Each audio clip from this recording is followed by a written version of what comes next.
De la même façon qu'il faut savoir lire un texte écrit, il faut avoir la clé du texte écrit.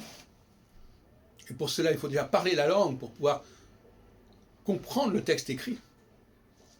Le texte écrit nous-mêmes, le texte écrit ne nous dit pas la langue, ne nous dit pas comment il faut la prononcer.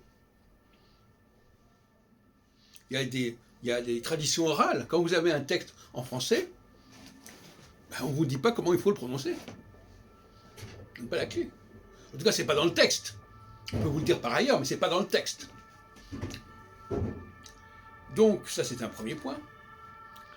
Le deuxième point, c'est que même quand vous avez le texte, est-ce que vous le comprenez, ce texte? La question est là. Il faut aussi avoir la clé.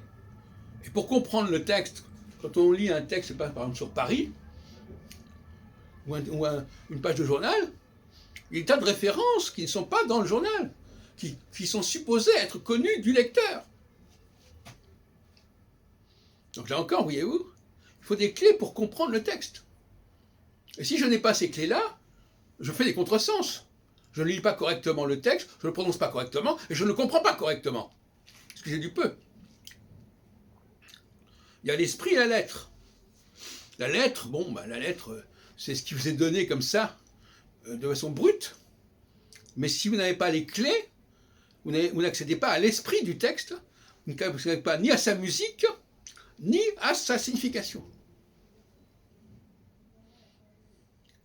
Et d'une manière générale, c'est ce que j'appelle le rapport entre textologie et anthropologie. Si vous ne connaissez pas la nature humaine déjà, si vous n'avez pas observé le monde, vous ne pouvez pas comprendre les textes qui en parlent. C'est dans la mesure où vous avez compris un certain nombre de choses du monde que vous pouvez comprendre un certain nombre de choses d'écriture. Sinon, vous allez vous fourvoyer.